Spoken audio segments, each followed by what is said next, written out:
Olha, eu nunca pensei que uma caneta ia mudar minha vida assim. Mas deixa eu começar do começo, porque essa história é de doer o coração mesmo. Eu estava trabalhando numa empresa de contabilidade há uns 15 anos, sabe? Daquelas firmas que parecem que pararam no tempo, com móveis velhos e um cheiro de papel que gruda na roupa. Meu chefe, o Marcelo, era um cara de uns 50 anos, todo metido a importante, sempre com aqueles ternos caros e uma arrogância que dava para sentir de longe. Ele tinha essa mania de humilhar os funcionários na frente dos outros, como se isso fizesse ele se sentir mais poderoso. Eu sempre fui uma pessoa simples, trabalhadora, nunca dei trabalho para ninguém. Chegava cedo, saía tarde, fazia meu serviço direitinho. Mas o Marcelo parecia que tinha algo pessoal comigo. Talvez porque eu nunca me rebaixei diante dele, nunca fiquei pedindo favor ou puxando o saco como alguns colegas faziam. A caneta que eu usava era uma herança do meu avô. Uma coisa meio antiga, meio pesada, que ele sempre carregava no bolso da camisa. Quando ele morreu, minha avó me deu ela. Disse que era para eu lembrar dele sempre que fosse escrever alguma coisa importante. Eu levava ela para o trabalho todos os dias, usava para assinar documentos, anotar coisas importantes. Era minha companheira, sabe? Mas o Marcelo sempre implicava com tudo que eu fazia. Se eu chegava 5 minutos atrasado por causa do trânsito, ele fazia um escândalo. Se eu almoçava um pouquinho mais tarde, ele reclamava. E sempre, ele olhava para minha caneta com uma cara de nojo, como se fosse alguma coisa suja que eu tivesse catado no lixo. Um dia, numa segunda-feira chuvosa dessas que já começam mal, aconteceu a pior humilhação da minha vida profissional. Tava tendo uma reunião importante com os clientes novos, gente rica, donos de uma cadeia de lojas. Eu tava lá porque era responsável por organizar os documentos da empresa deles. Durante a reunião, quando chegou a hora de assinar os papéis, eu peguei minha caneta como sempre fazia. O Marcelo me olhou com aquela cara de desprezo que eu conhecia bem e disse, bem alto, na frente de todo mundo: Meu Deus, Ricardo, você ainda usa essa caneta horrorosa? Parece que você catou ela no lixo. Que vergonha apresentar nossos clientes importantes com uma coisa dessas. O silêncio na sala foi ensurdecedor. Os clientes me olharam com cara de constrangimento, os colegas baixaram a cabeça, e eu senti meu rosto pegar fogo de vergonha. Eu queria sumir, queria que a terra se abrisse e me engolisse. Mas respirei fundo e não disse nada, porque precisava daquele emprego. O Marcelo continuou: Sério, gente, vocês não acreditam nas coisas que os funcionários trazem para cá. Parece que não têm educação, não sabem se vestir, não sabem nem escolher uma caneta decente. Essa aí deve ter custado uns R$ 2 numa camelô. Ele riu daquele jeito maldoso dele, e alguns clientes riram junto, sem graça. Eu guardei minha caneta no bolso e peguei uma emprestada de um colega para terminar de assinar os documentos. Meu coração estava partido, mas eu engoli a humilhação. Nos dias seguintes, toda vez que eu usava minha caneta, o Marcelo fazia algum comentário maldoso. Ah, a caneta do lixão apareceu de novo. Ou Ricardo, quando você vai se livrar dessa tranqueira? Ele tinha transformado minha caneta numa piada interna do escritório, e alguns colegas até começaram a rir junto com ele. Eu estava quase desistindo de levar a caneta pro trabalho. A humilhação estava sendo constante, e eu não aguentava mais. Mas toda vez que eu olhava para ela, lembrava do meu avô, das histórias que ele contava, de como ele sempre dizia que as coisas importantes não são as que custam mais caro, mas as que têm história e significado. Foi numa sexta-feira que tudo mudou. O Marcelo tinha marcado uma reunião com um novo cliente, um homem mais velho, muito bem vestido, que parecia ser alguém importante. Ele estava todo se achando, fazendo questão de mostrar como era profissional e competente. Durante a reunião, quando chegou a hora de assinar os contratos, eu peguei minha caneta mais uma vez. O Marcelo não perdeu a oportunidade. Desculpa aí, Dr. Roberto, mas você precisa ver essa situação constrangedora. O Ricardo aqui insiste em usar essa caneta velha. Parece que ele catou no lixo. Eu já falei 1000 vezes para ele comprar uma coisa decente, mas ele não me escuta. O homem, que até então estava meio distraído olhando os papéis, levantou a cabeça quando viu minha caneta. Ele me pediu para ver ela mais de perto, e eu, meio sem graça, entreguei para ele. Ele pegou a caneta, examinou ela cuidadosamente, olhou as marcas, o peso, os detalhes. Ficou uns 2 minutos em silêncio, virando ela de um lado pro outro. O Marcelo estava com aquela cara de suficiência, esperando que ele confirmasse que a caneta era mesmo uma porcaria. Mas aí o homem falou, com uma voz séria: Marcelo, você tem ideia do que você está falando? Essa aqui é uma caneta da marca alemã, modelo limitado de 1958. Eu coleciono canetas há mais de 30 anos, e essa é uma das peças mais raras que eu já vi. A cara do Marcelo mudou na hora. Ele ficou meio amarelo, tentando entender o que estava acontecendo. O doutor Roberto continuou. Essa caneta aqui vale no mínimo uns R$ 80.000. Dependendo do estado de conservação e da documentação, pode chegar a 100 mil. É uma relíquia, uma obra de arte. Quem tem uma dessas é porque herdou de alguém muito especial. Eu fiquei em choque. R$ 80.000? 100 mil? Eu não conseguia acreditar. O Marcelo estava com a boca aberta, tentando processar a informação. Mas o doutor Roberto não tinha terminado. Ele se levantou da cadeira e disse: Marcelo, eu preciso falar com você em particular. Agora! Eles saíram da sala, e eu fiquei lá, segurando minha caneta, ainda tentando entender o que tinha acontecido. Os outros funcionários estavam me olhando com cara de espanto. Uns 15 minutos depois, o Marcelo voltou sozinho. Ele estava com a cara mais vermelha que eu já tinha visto, meio suado, claramente abalado. Ele me olhou e disse, com uma voz meio trêmula: Ricardo, preciso falar com você no meu escritório. Agora! Eu segui ele, ainda meio em choque. No escritório dele, ele fechou a porta e ficou uns segundos em silêncio, como se estivesse tentando encontrar as palavras certas. Ricardo, ele começou, eu preciso te pedir desculpas. Eu não sabia que sua caneta que ela tinha tanto valor. Eu não disse nada, só esperei ele continuar. O doutor Roberto me explicou algumas coisas. Ele disse que quem tem uma caneta dessa geralmente conhece o valor dela, e que você provavelmente sabia que era uma peça rara. Ele ficou muito constrangido com a forma como eu te tratei na frente dele. O Marcelo estava claramente desconfortável, mexendo nas mãos, evitando olhar diretamente para mim. Ele cancelou o contrato, Ricardo. Disse que não quer trabalhar com uma empresa que não respeita seus funcionários. Disse que um homem que humilha alguém publicamente por causa de um objeto sem nem conhecer o valor dele não merece confiança nos negócios. Eu senti uma mistura de satisfação e tristeza. Satisfação porque finalmente Marcelo tinha sido colocado no lugar dele, mas tristeza porque tudo isso tinha acontecido por causa de uma caneta que eu nem sabia que valia tanto dinheiro. Mas o Marcelo ainda não tinha terminado. Ricardo, eu sei que eu te tratei mal todos esses anos. Eu sei que fui injusto com você. E agora eu entendo que você sempre soube do valor da sua caneta, mas nunca falou nada, nunca usou isso para se vangloriar ou para me humilhar de volta. Ele pausou e me olhou diretamente nos olhos. Isso me fez perceber que tipo de homem você é, e que tipo de homem eu me tornei. Você tem classe, tem dignidade, e eu me comportei como uma pessoa pequena e mesquinha. Eu ainda não tinha dito nada. Honestamente, eu não sabia o que dizer. Parte de mim queria gritar, queria descontar todos os anos de humilhação que eu tinha passado. Mas outra parte de mim só queria que aquilo terminasse. O Marcelo continuou. Eu quero te oferecer uma promoção. Você vai assumir a gerência do departamento financeiro, com um aumento de salário significativo. E eu prometo que nunca mais vou te tratar da forma como tratei até hoje. Eu respirei fundo e finalmente falei: Marcelo, eu aceito a promoção. Mas não é por causa da caneta, não é porque ela vale dinheiro. É porque eu mereço. Eu sempre mereci ser tratado com respeito, independente do valor das minhas coisas. Ele concordou com a cabeça, claramente aliviado que eu tinha aceitado. Nos meses seguintes, a relação entre nós mudou completamente.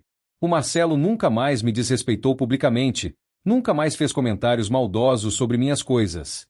Ele até começou a me consultar sobre decisões importantes da empresa. Mas o mais interessante é que outros funcionários começaram a me tratar diferente também. Como se o fato da minha caneta valer tanto dinheiro tivesse mudado minha posição social dentro da empresa. Eu achava isso meio triste, na verdade. Eu era a mesma pessoa de sempre, mas agora que sabiam que eu tinha algo valioso, me respeitavam mais. O Dr. Roberto voltou algumas semanas depois. Ele queria se desculpar pessoalmente por ter causado todo aquele constrangimento, mesmo sem querer. Ele me explicou que era um colecionador sério de canetas antigas e que tinha reconhecido a minha na hora. Ele me contou que canetas como a minha eram feitas em quantidades muito limitadas na Alemanha no final dos anos 50, e que a maioria foi perdida ou destruída ao longo dos anos. Ele disse que meu avô provavelmente tinha comprado ela numa viagem, ou talvez tivesse ganhado de presente de alguém importante. Sua caneta, ele me disse, não é só valiosa pelo dinheiro. Ela é um pedaço da história. Cada risco, cada marca de uso, cada pequeno arranhão conta uma história. O valor dela não está só no metal ou no design, mas nas histórias que ela ajudou a escrever. Isso me tocou profundamente. Eu percebi que meu avô realmente tinha me deixado algo especial, mas não era o valor monetário que importava. Era a história, eram as memórias, era a conexão que eu tinha com ele através daquele objeto. Eu decidi não vender a caneta. Várias pessoas me procuraram depois que a história se espalhou, oferecendo valores altos para comprar ela. Mas eu não quis. Aquela caneta era minha ligação com meu avô, era minha força nos momentos difíceis. Hoje, alguns anos depois, eu ainda uso minha caneta todos os dias. Agora ela fica numa gaveta especial na minha mesa de gerente, e todo mundo na empresa conhece a história. Alguns novos funcionários às vezes perguntam se é verdade que minha caneta vale uma fortuna, e eu sempre respondo que sim, mas que o valor real dela não pode ser medido em dinheiro. O Marcelo ainda trabalha na empresa, mas agora num cargo abaixo do meu. A vida deu muitas voltas, e hoje eu sou o chefe dele. Eu trato ele com respeito, como sempre tratei todo mundo, porque aprendi que humilhar os outros não torna ninguém melhor ou mais importante. Às vezes eu fico pensando em como uma simples caneta mudou tanto a minha vida. Não foi o dinheiro que ela valia que fez a diferença, mas a forma como ela revelou o caráter das pessoas ao meu redor. Ela mostrou quem realmente tinha classe e quem era só fachada. Meu avô sempre dizia que as coisas mais valiosas da vida são as que carregam história e significado. Ele estava certo. Minha caneta velha vale muito mais do que qualquer valor que alguém possa oferecer por ela, porque ela carrega dentro dela todas as histórias que ainda preciso escrever. E toda vez que eu a uso para assinar algum documento importante, eu lembro que dignidade e respeito não se compram, não se vendem, e não dependem do valor das coisas que a gente tem. Eles vêm de dentro, da forma como a gente trata os outros e como a gente se porta na vida. A caneta do meu avô me ensinou que às vezes as coisas mais simples e aparentemente sem valor são as que guardam os maiores tesouros. E que a verdadeira riqueza está nas histórias que a gente carrega, nas lições que a gente aprende, e no respeito que a gente conquista não pelo que tem, mas pelo que é. Hoje, quando eu vejo alguém sendo humilhado por suas coisas simples, eu sempre lembro da minha história. E sempre defendo essa pessoa, porque sei como dói ser julgado pelo que parece ter pouco valor. Porque aprendi que as aparências enganam, e que o verdadeiro valor das coisas e das pessoas só quem conhece de perto é que pode dizer. Mas deixa eu contar mais detalhes dessa história, porque tem muita coisa que aconteceu depois que mudou minha vida para sempre. Depois que a notícia da minha caneta se espalhou pela empresa, eu comecei a receber ligações de pessoas do mundo inteiro. Colecionadores, museus, casas de leilão. Todo mundo queria saber mais sobre a caneta, onde meu avô tinha conseguido ela, se eu tinha documentos que comprovassem a autenticidade. Eu fiquei meio perdido com tanta atenção. Nunca imaginei que aquela caneta que eu carregava há anos no bolso pudesse despertar tanto interesse. O Dr. Roberto me ajudou muito nessa época. Ele me apresentou outros colecionadores sérios, me ensinou a identificar tentativas de golpe, porque infelizmente tem muita gente desonesta nesse meio. Uma das ligações mais marcantes que eu recebi foi de um senhor de uns 80 anos, que morava numa cidade pequena do interior. Ele tinha visto uma matéria sobre minha caneta numa revista de antiguidades. A voz dele estava trêmula quando ele me contou que tinha uma história muito parecida com a minha. Meu filho, ele me disse, meu falecido irmão tinha uma caneta igualzinha à sua. Ele sempre dizia que ela valia muito dinheiro, mas eu nunca acreditei. Depois que ele morreu, meus filhos jogaram quase tudo fora, incluindo a caneta. Eles disseram que era só lixo velho. Meu coração apertou quando eu escutei isso. Eu conseguia imaginar a dor dele, sabendo que talvez tivesse perdido uma fortuna por ignorância dos filhos. Conversamos por mais de 1 hora, e ele me contou histórias do irmão, de como ele era cuidadoso com suas coisas, de como ele sempre tratava aquela caneta com carinho especial. Essa conversa me fez refletir muito sobre quantas pessoas passam pela vida sem conhecer o verdadeiro valor das coisas que têm. Quantas famílias desfazem heranças achando que é tudo sem valor. Quantos tesouros são perdidos por falta de conhecimento? Eu decidi usar minha experiência para ajudar outras pessoas. Comecei a estudar sobre antiguidades, fiz cursos de avaliação, aprendi a identificar peças valiosas. Não porque eu queria virar colecionador, mas porque eu queria evitar que outras pessoas passassem por humilhações como eu passei, ou perdessem heranças valiosas por ignorância. O Marcelo, que já estava numa situação delicada na empresa por causa do episódio com o Dr. Roberto, começou a ficar ainda mais desconfortável quando viu que eu estava ganhando reconhecimento fora da empresa. Artigos sobre minha história apareceram em revistas especializadas. Eu fui convidado para dar palestras sobre o valor das heranças familiares. Ele tentou várias vezes me desestabilizar de novo. Começou a espalhar que eu estava me achando demais, que estava usando a fama da caneta para me promover. Mas dessa vez foi diferente. Os outros funcionários não compraram a história dele. Eles tinham visto como ele me tratava antes, e agora sabiam que eu sempre fui uma pessoa íntegra. Um dia, ele chegou ao cúmulo de dizer para o diretor da empresa que eu estava usando o horário de trabalho para dar entrevistas sobre minha caneta. Era mentira. Claro.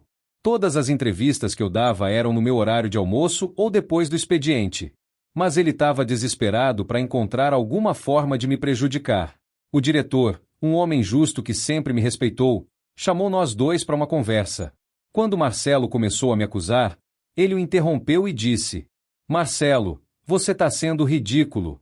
O Ricardo nunca deu problema aqui, sempre foi um funcionário exemplar. E agora que ele está recebendo reconhecimento fora da empresa, você tenta prejudicar ele? Isso é inveja pura. Ele continuou.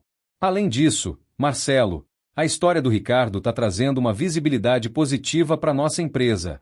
Clientes têm comentado que ficaram impressionados com a forma como tratamos nossos funcionários, especialmente depois que souberam que promovemos o Ricardo após o episódio da caneta. O Marcelo ficou sem chão.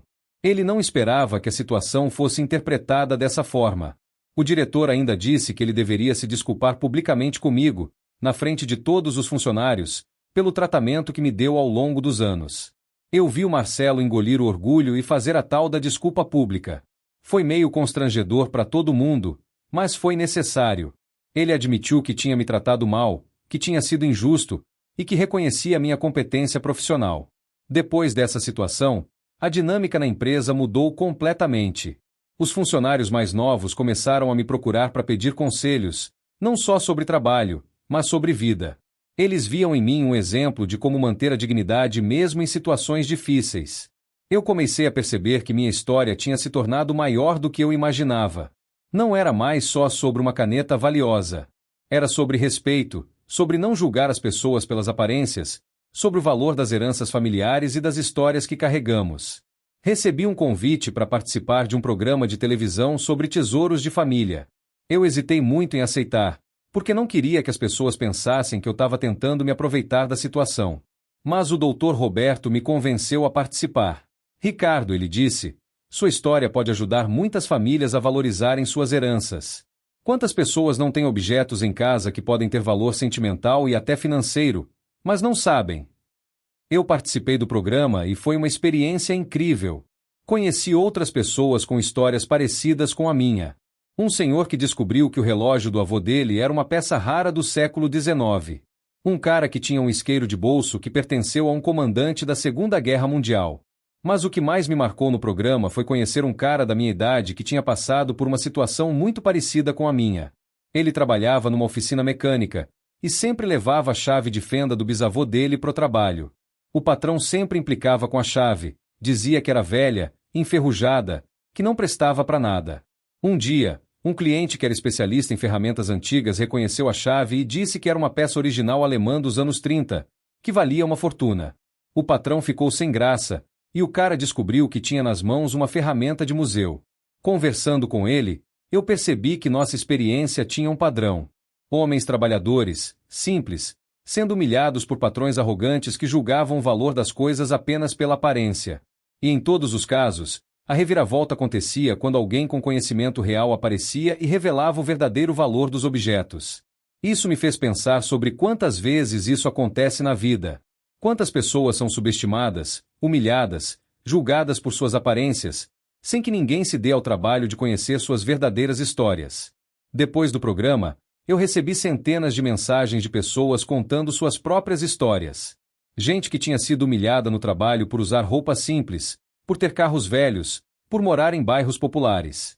Mas que tinham histórias incríveis, talentos especiais, valores que não apareciam na superfície. Uma das mensagens que mais me tocou foi de um faxineiro que trabalhava numa empresa de advocacia. Ele me contou que os advogados sempre o tratavam como se ele fosse invisível, como se não tivesse cérebro para entender as conversas deles.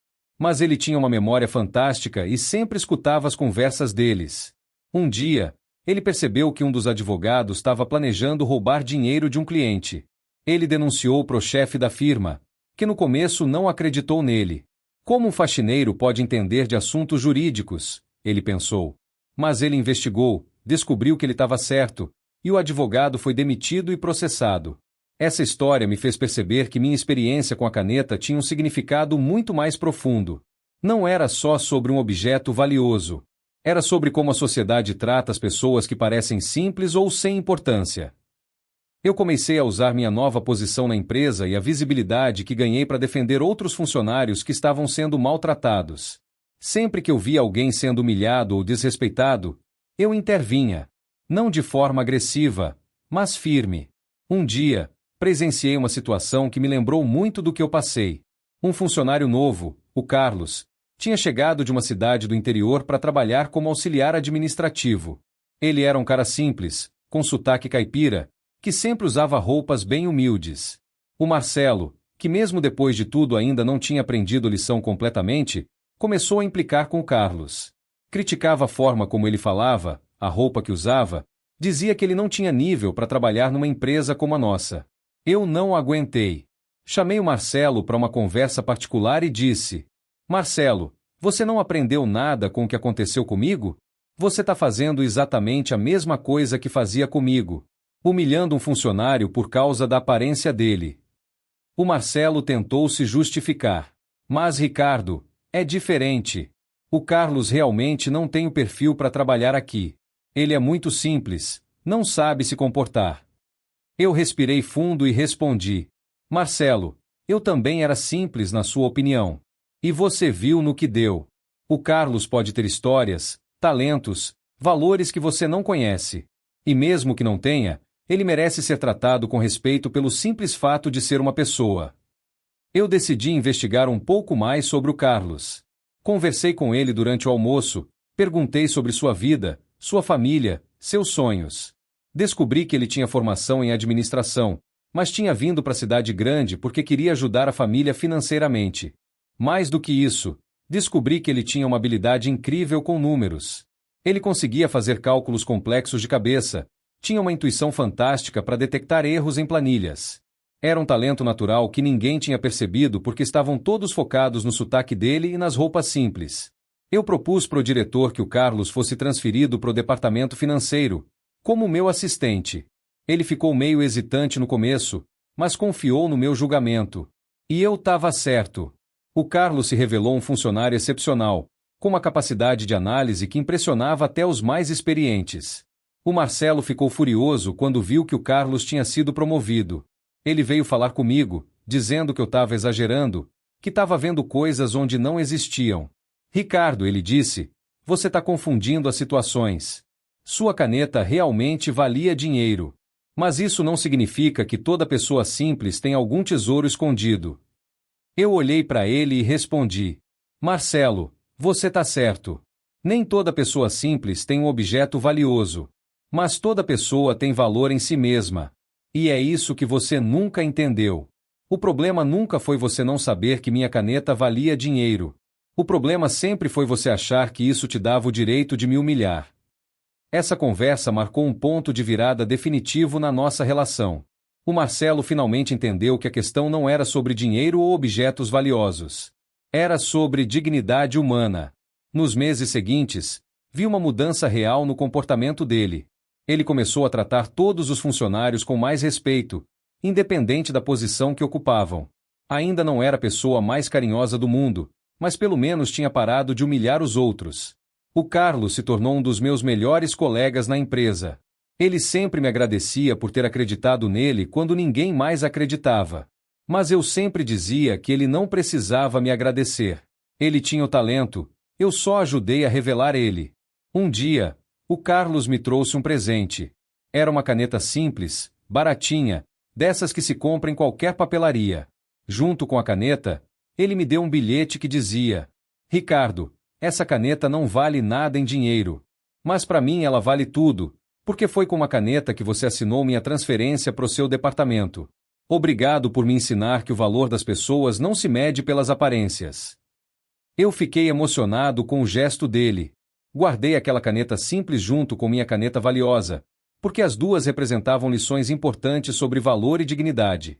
A história da minha caneta continuou se espalhando, e eu continuei recebendo convites para falar sobre ela. Mas com o tempo, percebi que as pessoas se interessavam mais pela lição de vida do que pelo objeto em si. Numa das palestras que dei, um cara da plateia me fez uma pergunta que me marcou muito. Ricardo, se você soubesse desde o começo que sua caneta valia tanto dinheiro, você acha que teria reagido diferente às humilhações do seu chefe? Eu pensei bem antes de responder. Olha, eu acho que sim. Se eu soubesse do valor da caneta, provavelmente teria usado essa informação para me defender. Mas aí a lição seria completamente diferente. O que aprendi foi que nossa dignidade não pode depender do valor das coisas que temos. Tem que vir de dentro, do nosso caráter, da forma como tratamos os outros. Essa resposta gerou uma discussão muito interessante na plateia. Algumas pessoas concordaram comigo, outras acharam que eu deveria ter usado a informação sobre a caneta para me proteger das humilhações. Mas para mim ficou claro que o verdadeiro valor da minha experiência não estava na caneta em si, mas na forma como ela revelou o caráter das pessoas ao meu redor. E principalmente, na forma como me ensinou a valorizar as pessoas pela essência delas, não pelas aparências. E por falar em impacto, deixa eu contar mais algumas coisas que aconteceram depois que minha história ficou conhecida. Porque a vida tem dessas ironias, sabe? Às vezes uma coisa que começa como humilhação se transforma numa bênção que a gente nem imaginava.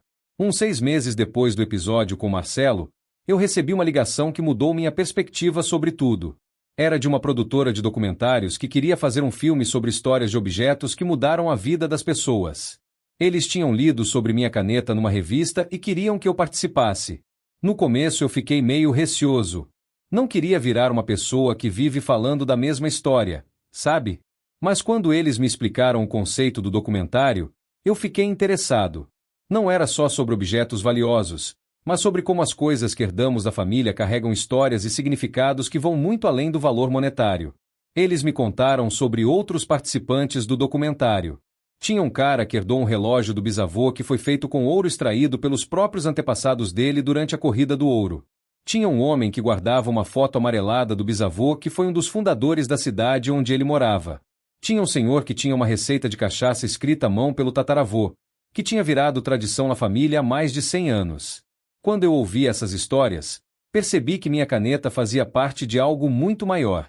Todos nós carregávamos pedaços da história das nossas famílias, mas muitas vezes não dávamos valor para isso até que alguma coisa especial acontecesse.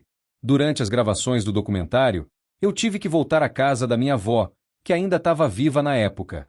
Ela já estava com uns 90 anos, meio esquecida, mas quando ela viu minha caneta, os olhos dela brilharam de uma forma que eu nunca tinha visto.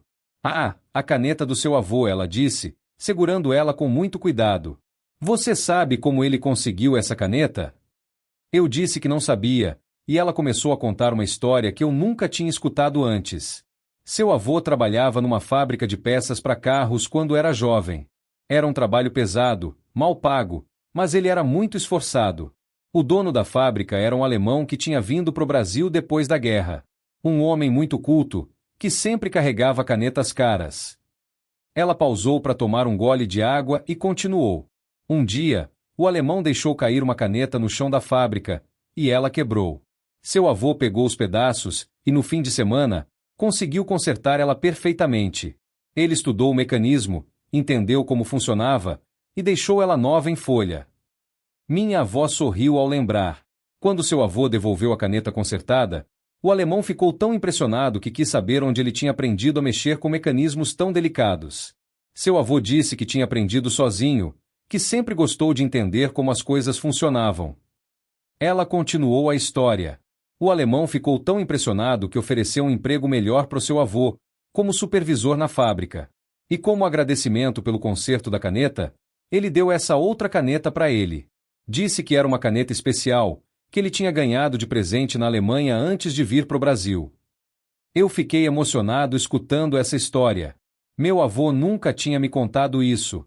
Eu sempre soube que ele era um homem habilidoso, que sabia consertar qualquer coisa, mas nunca imaginei que essa habilidade tinha mudado a vida dele dessa forma. Minha avó ainda disse. Seu avô sempre falava que aquela caneta representava a recompensa da honestidade e do trabalho bem feito. Ele dizia que quando a gente faz as coisas com capricho, sem esperar nada em troca, a vida sempre devolve de alguma forma. Quando as câmeras pararam de gravar, eu fiquei mais um tempo conversando com minha avó. Ela me contou mais detalhes sobre meu avô, sobre como ele sempre valorizou o trabalho honesto, sobre como ele tratava todo mundo com respeito, independente da posição social. Ele dizia que a verdadeira nobreza está no caráter da pessoa, não nas coisas que ela tem, minha avó me disse. E que quem humilha os outros por causa das aparências mostra que não tem caráter nenhum. Essas palavras ecoaram na minha cabeça por dias.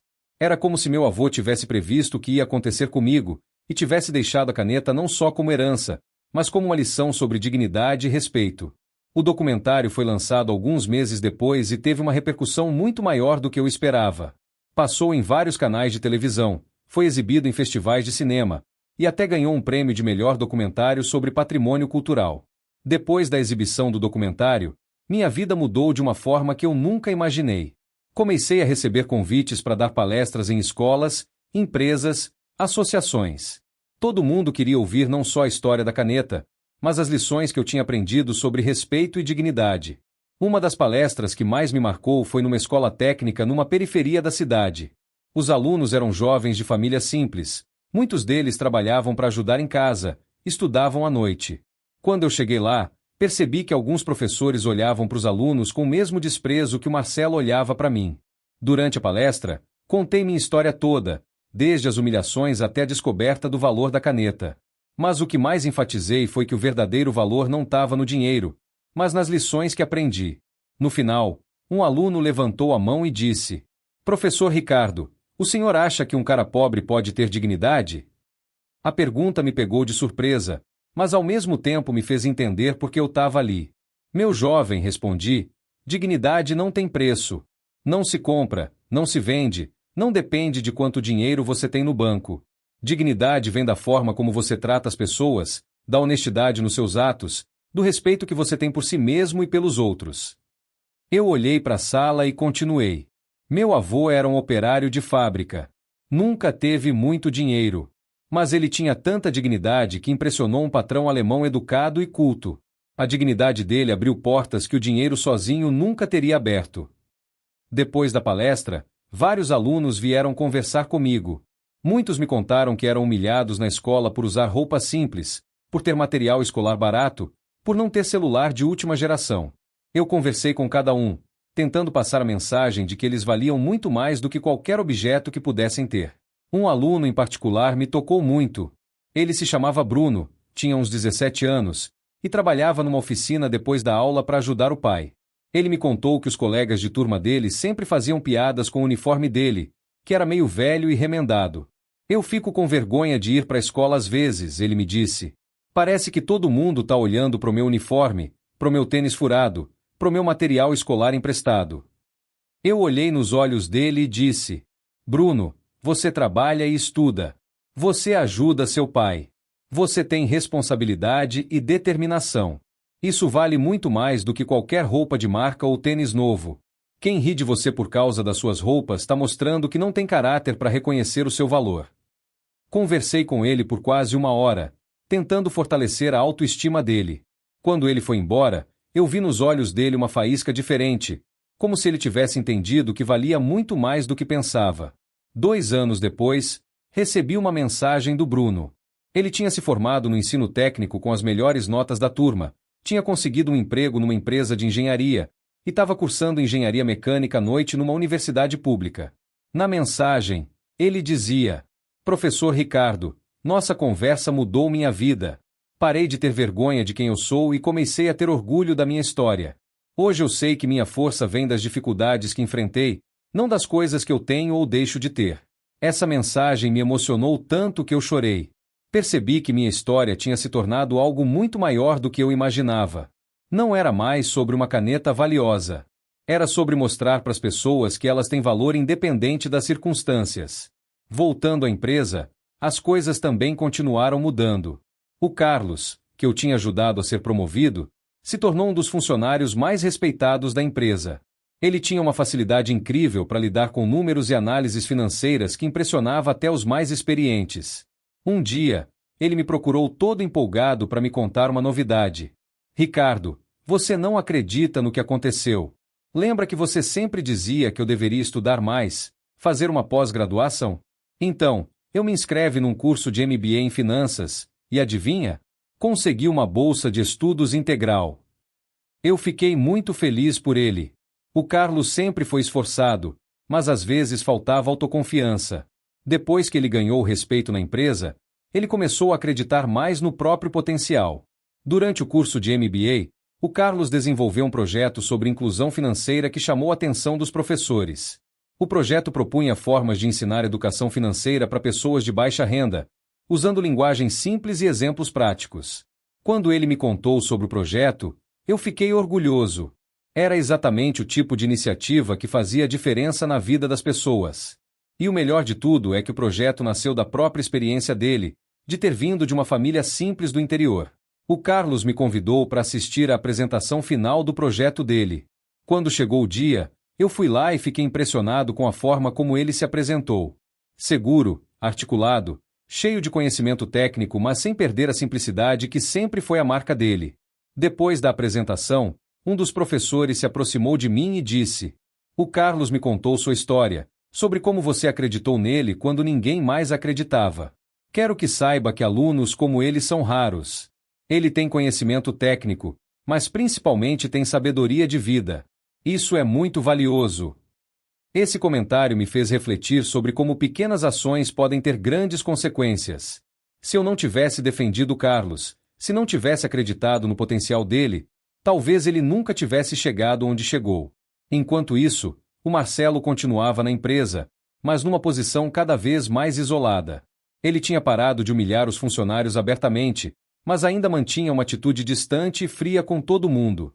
Era como se ele tivesse medo de se relacionar de verdade com as pessoas. Um dia, numa conversa informal durante o almoço, um colega me disse que achava que o Marcelo estava passando por problemas pessoais. Ele tinha perdido alguns clientes importantes por causa da atitude dele, e estava sendo pressionado pela diretoria para melhorar os resultados. Eu fiquei pensando sobre isso. Por mais que ele tivesse me tratado mal, eu não sentia prazer em ver ele passando por dificuldades. Conversei com o Carlos sobre isso, e ele me deu um conselho interessante. "Ricardo, você sempre me ensinou que a gente deve tratar as pessoas com dignidade, independente de como elas nos tratam. Talvez o Marcelo precise de ajuda, mas não sabe como pedir." O Carlos estava certo. Eu decidi conversar com o Marcelo, não para humilhar ele ou cobrar satisfações, mas para oferecer ajuda se ele precisasse. Procurei ele num dia em que ele estava parecendo especialmente estressado. Bati na porta do escritório dele e perguntei se podia entrar. "Marcelo", eu disse, "eu sei que a gente teve nossas diferenças no passado, mas percebi que você está meio sobrecarregado. Se precisar de alguma ajuda com algum projeto, pode contar comigo." Ele me olhou surpreso. Claramente não esperava uma oferta de ajuda vinda de mim. "Ricardo", ele disse depois de um silêncio, eu não sei o que dizer. Depois de tudo que eu fiz com você." Eu o interrompi. "Marcelo, o passado é passado. O que importa é como a gente age daqui para frente. Se você quiser, a gente pode trabalhar junto para resolver os problemas que você está enfrentando." Ele ficou emocionado. Disse que realmente estava passando por dificuldades, que tinha perdido alguns clientes por causa de mal-entendidos e que estava com medo de perder o emprego. Nas semanas seguintes, eu ajudei o Marcelo a reorganizar a carteira de clientes dele, a melhorar a comunicação com a equipe, a desenvolver estratégias mais eficazes de atendimento. Foi um trabalho delicado, porque ele ainda tinha resistência para aceitar sugestões, mas aos poucos ele foi se abrindo. Durante esse processo, eu descobri algo interessante sobre o Marcelo. Ele tinha vindo de uma família muito pobre e tinha trabalhado muito para chegar onde chegou. Mas no caminho, ele tinha desenvolvido uma armadura de arrogância para se proteger das humilhações que sofreu quando era mais novo. Ricardo, ele me disse num dia, quando eu era criança, minha família era a mais pobre do bairro. Eu usava roupas doadas, material escolar emprestado, às vezes não tinha nem lanche para levar para a escola. As outras crianças riam de mim, me chamavam de mendigo. Ele continuou. Quando eu consegui me formar e arrumar um emprego bom, eu jurei que nunca mais ia ser humilhado. Mas no processo, acho que me transformei na pessoa que costumava me humilhar. Essa revelação me tocou profundamente. Eu entendi que o Marcelo não era uma pessoa maldosa por natureza. Ele estava reproduzindo um padrão de comportamento que aprendeu como forma de sobrevivência. Marcelo, eu disse, eu entendo sua história. Mas você pode quebrar esse ciclo. Você pode usar sua experiência para ajudar outras pessoas que passam pelas mesmas dificuldades que você passou. Trabalhamos juntos por alguns meses, e aos poucos o Marcelo foi mudando. Ele começou a tratar os funcionários com mais respeito, a ouvir as ideias dos outros, a valorizar as contribuições de cada um. A mudança dele não passou despercebida. Os funcionários notaram que ele estava mais acessível, mais humano. Alguns até começaram a procurar ele para pedir conselhos profissionais, coisa que nunca tinha acontecido antes. Um dia, durante uma reunião de equipe, o Marcelo fez algo que me surpreendeu. Ele pediu a palavra e disse: "Eu quero aproveitar esta reunião para fazer um agradecimento público. O Ricardo me ajudou muito nos últimos meses, não só profissionalmente, mas pessoalmente. Ele me ensinou que liderança não é sobre humilhar os outros, mas sobre ajudar cada um a dar o melhor de si." Ele continuou: "Eu sei que não fui um bom chefe no passado. Sei que magoei pessoas, que fui injusto muitas vezes. Mas quero que vocês saibam que estou tentando mudar e que conto com a paciência de vocês nesse processo." O silêncio na sala foi total. Ninguém esperava uma declaração como essa do Marcelo. Eu fiquei emocionado vendo ele ter coragem de se expor dessa forma, de admitir seus erros publicamente. Depois da reunião, vários funcionários me procuraram para comentar sobre a mudança do Marcelo. O Carlos resumiu bem o sentimento geral. "Ricardo, é incrível como você conseguiu transformar a pessoa que mais te humilhou na empresa. Isso mostra que você realmente aprendeu as lições da sua caneta." Essa observação do Carlos me fez refletir muito. A caneta do meu avô tinha me ensinado sobre dignidade e respeito, mas também sobre perdão e compaixão. Ela me mostrou que todas as pessoas têm histórias, dores, medos que influenciam o comportamento delas. Hoje, quando olho para trás, vejo que a maior lição da minha caneta não foi sobre o valor financeiro dela, mas sobre o valor das pessoas. Ela me ensinou que todo mundo merece uma segunda chance, que todo mundo tem potencial para mudar e crescer. A história do Marcelo é prova disso. Uma pessoa que parecia irrecuperável conseguiu se transformar quando encontrou alguém disposto a acreditar nele e ajudar sem cobrar nada em troca. E isso me leva de volta à sabedoria do meu avô. Ele sempre dizia que quando a gente faz as coisas certas, sem esperar recompensa, a vida encontra uma forma de devolver. A caneta que ele me deixou foi muito mais do que uma herança material. Foi um guia para a vida, um lembrete constante de que o verdadeiro valor das coisas e das pessoas vai muito além das aparências. Hoje, quando eu pego minha caneta para assinar algum documento importante, não penso só no valor monetário dela. Penso nas lições que ela me ensinou, nas pessoas que consegui ajudar por causa da minha experiência, no exemplo do meu avô que continua vivo através dela. A caneta continua sendo minha companheira todos os dias, me lembrando que as histórias mais valiosas são aquelas que a gente escreve com dignidade, respeito e compaixão pelos outros. E que, às vezes, as maiores riquezas da vida vêm disfarçadas das formas mais simples e inesperadas.